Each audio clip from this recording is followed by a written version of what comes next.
आज के दर्स के लिए हमने सूरह अनकबूत को मौज़ूए सुखन बनाया है।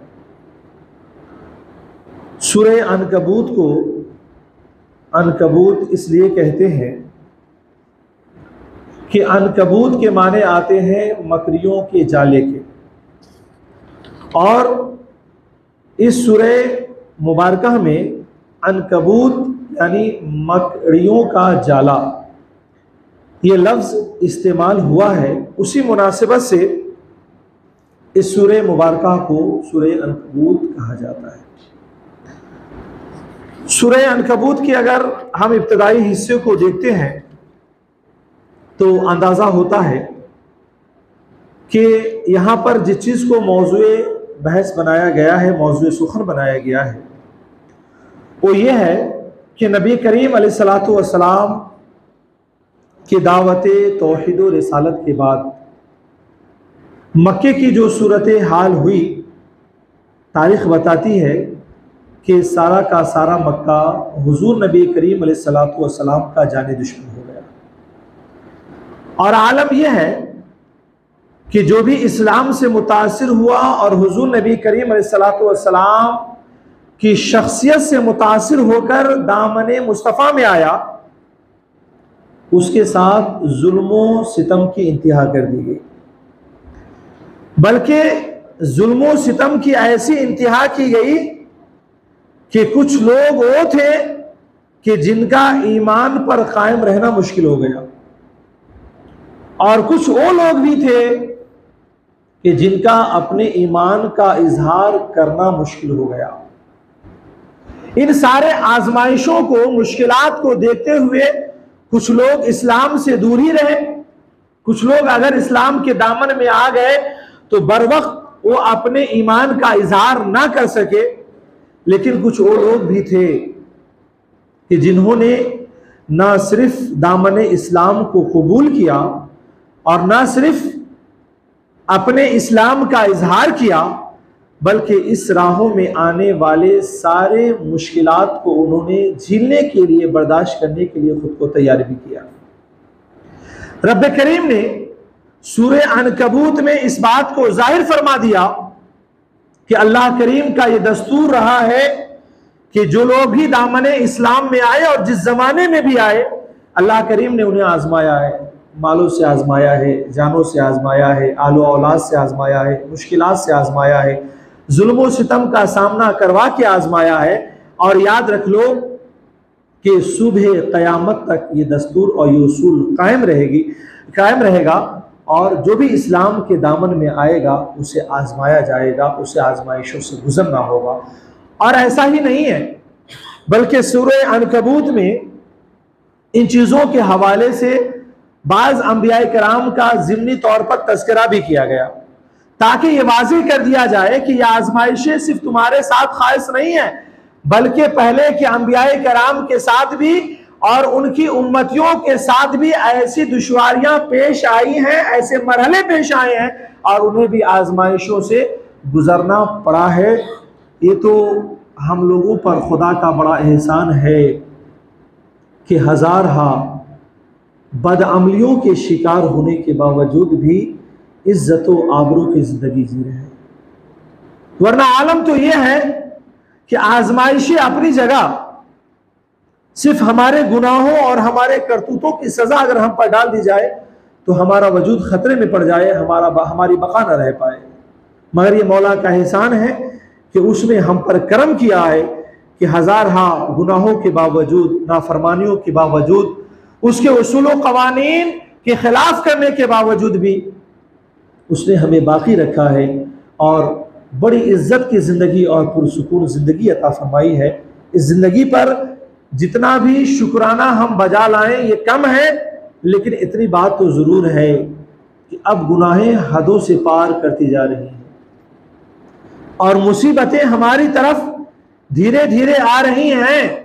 अभी भी हमारी कौम को आँख खोलने की ज़रूरत है, और ये मुश्किलात और ये मुसीबतें हमसे इंतहाई करीब हो जाएं, उससे पहले पहले हमें तमाम तर गुनाहों से तौबा करके अल्लाह की बारगाह में रुजू कर लेने की ज़रूरत है। तो इन बातों की तरफ जो है ना सूरह अनकबूत में इशारिया दिया गया। उसके बाद जिन चीज़ों की तरफ इशारा किया गया वो ये कि कुफारे मक्का वो ये समझते थे कि मोहम्मद अरबी का तो खुदा एक है और हमारे पास तो हजारों खुदा है। जब हमारे पास हजारों खुदा हैं तो हमें मोहम्मद अरबी के एक खुदा से डरने की क्या जरूरत है। और फिर यह कि हमारे पास नौजवानों की इतनी बड़ी जमात है कि हम मोहम्मद अरबी से और उनके चाहने वालों से किसी भी मोड़ और मरहले पर बड़ी आसानी से मुकाबला कर सकते हैं। रही बात तीरों तलवार चलाने की, तो उसमें तो हमारी कोई नज़ीर नहीं, हमारी कोई मिसाल नहीं है। लिहाजा मोहम्मद अरबी से हमें घबराने की ज़रूरत नहीं है। और फिर हमारी रिहाइश गाहें, हमारे किले भी इतने मजबूत हैं कि अगर मोहम्मद अरबी और नौज़ुबिल्लाह मोहम्मद अरबी का खुदा भी अगर कुछ करना चाहे तो हमारा कुछ नहीं बिगाड़ सकते। उस वक्त आक़ाए कायनात अलैहिस्सलातु वस्सलाम को ये बता दिया गया कि महबूब, ये लोग जिन ताकतों पर भरोसा किए हुए हैं और जिन ताकतों के जोर पर ये दावत तौहीद और रिसालत को कबूल करने के लिए तैयार नहीं है, वो सुन लें कि मसलुल लज़ीना इत्तख़ज़ू मिन दूनिल्लाहि औलिया कमसलिल अनकबूत इत्तख़ज़त बैता व इन्ना औहनल बुयूति लबैतुल अनकबूत लौ कानू यालमून। क्या है महबूब, इन नादानों की मिसाल जिन्होंने बना ली है अल्लाह ताला को छोड़कर और किसी को दोस्त, मकड़ी सी है, उनकी ताकतें मकड़ी की सी है। उसने जो कि जाले का घर बना लिया, और तुम सब जानते हो कि तमाम घरों में कमजोर तरीन घर मकड़ी का घर हुआ करता है। काश वो भी इस हकीकत को जान जाते। यानी कि इस आयत करीमा में वाज़े तौर पर कह दिया गया कि ऐ महबूब, ये कुफारे मक्का आज जिस ताकत पे भरोसा कर रहे हैं और अपने जिस किले पर एतमाद कर रहे हैं, याद रख लें कि जब अल्लाह की पकड़ आएगी तो इनकी सारी ताकतें मकड़ियों के जालों की तरह साबित होंगी। इनके सारे किले मकड़ियों के जालों की तरह साबित होंगे। यानी कि अल्लाह के ताकत के सामने इनके ताकत की कोई हैसियत नहीं है, बल्कि सिर्फ इतनी हैसियत है जितना कि मकड़ियों के जाले की हैसियत है और उसकी ताकत है। और जमाने ने देखा कि मुसलसल जब ये लोग हुजूर की दावतों तबलीग को ठुकराते रहे और जुल्म और सितम की इंतहा कलमा गोओं पर ढाते रहे, हत्ता कि उन्हें अपने वतन को छोड़ने पर मजबूर कर दिया, लेकिन जब अल्लाह की पकड़ आई तो फिर इन्हें कोई बचा नहीं सका। इनके पास कोई दूसरा ऑप्शन नहीं था कि वो इस्लाम के दामन में आ जाए। गोया कि वाज़े तौर पर यह ऐलान कर दिया गया। अच्छा, ये सिर्फ कुफारे मक्का ही की बात नहीं है, ये सुबह क़यामत तक के लिए हर मुतकब्बिर, हर मगरूर, हर जालिम और हर सितमगर के लिए ऐलान कर दिया गया कि जिस जमाने में भी जालिम लोग जिस ताकत पे भी भरोसा कर ले, याद रखें कि सुबह क़यामत तक की दुनिया की हर ताकतें अल्लाह की ताकत के सामने मकड़ियों के जाले की हैसियत रखते हैं। और इस बात को याद रखें कि अल्लाह करीम अगर रस्सियों को ढीली कर रखा है तो इसका यह मतलब नहीं है कि इनकी पकड़ नहीं हो सकती है, बल्कि जब भी कोई हुक्मरां या कोई इंसान जुल्म और सितम की इंतहा जब ढाएगा तो एक न एक दिन उसे अल्लाह की गिरफ्त में आना है और उसकी पकड़ हो करके रहनी है। तो इन बातों की तरफ भी वाज़े इशारा कर दिया गया। उसी के साथ साथ आगे चल करके दलाइले तौहीद पर गुफ्तगू की गई और इन सारी बातों को बयान करने के बाद वाज़े लफ्जों में सवाल किया गया, मन खलक़ समावाति वल अर्दा व सख्खर शम्सा वल कमरा, कि कौन है कि जिसने पैदा किए आसमानों को, जमीन को, किसने मुसख्खर किए चांद को, सूरज को। और आगे चल करके बहुत सारे ओ दलाइल रखे गए। अल्लाहु यबसुतु रिज़्क़ लिमन यशाउ मिन इबादिही व यक़दिरु लहू इन्नल्लाह बिकुल्लि शैइन अलीम, कि अल्लाह ताला कुशादा करता है जिसके लिए चाहता है अपने बंदों में से, और जिसके लिए वो चाहता है तंग कर देता है। बेशक अल्लाह ताला हर चीज को खूब जानने वाला है। यानी अल्लाह ताला की कुदरत का इजहार किया गया, उसकी अजमत का इजहार किया गया, उसकी वहदानियत के दलाइल को बयान किया गया, और सारी चीजों को बयान करने के बाद फिर कह दिया गया कि ऐ लोगों, तुम्हें अब दावत तौहीद को कबूल करके दामने मुस्तफ़ा में आ जाना चाहिए। ऐसा ना हो कि इन हक़ानियत को कबूल करने के लिए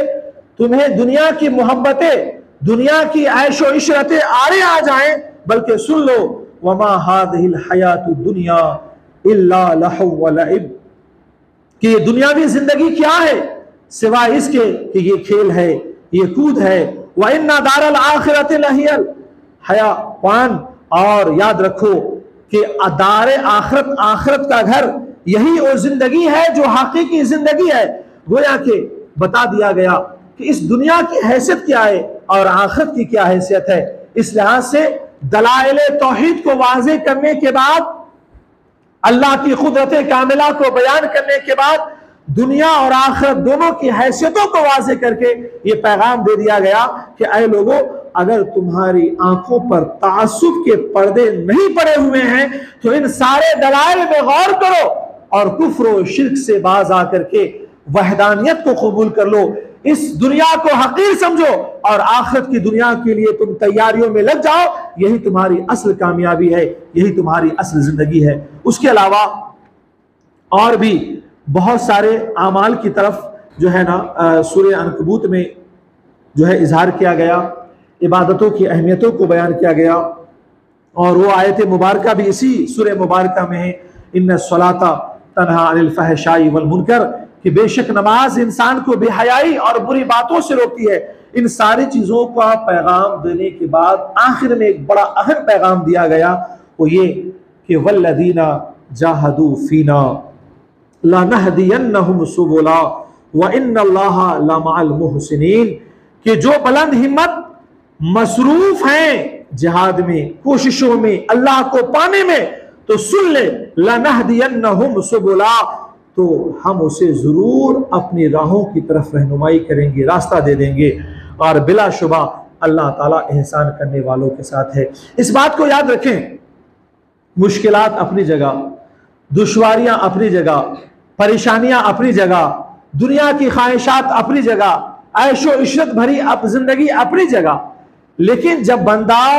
इन सारी चीजों की हकीकतों को समझ लेता है तो उसे इस बात का भरपूर एहसास हो जाता है कि दुनिया बहुत आर्जी है और दुनिया की तमाम तर मुश्किलात का सामना करना ही क्यों ना पड़े, मगर हमें अल्लाह की तरफ रुजू करनी चाहिए, उसकी जात को पाने की कोशिश करनी चाहिए, उसकी खुशनुदी को पाने की कोशिश करनी चाहिए। और ऐसे लोगों के लिए वाज़े इशारा कर दिया गया कि वल्लदीना जाहदू फीना, जो लोग हमारे लिए कोशिश करते हैं, हमारी रजा को पाने के लिए मुसलसल जिद्दोजहद करते हैं, ला नहदियन्नहुम सुबुला, तो याद रख लें कि हम उन्हें जरूर अपनी जानिब राह देंगे और अल्लाह करीम एहसान करने वालों के साथ है। गोया कि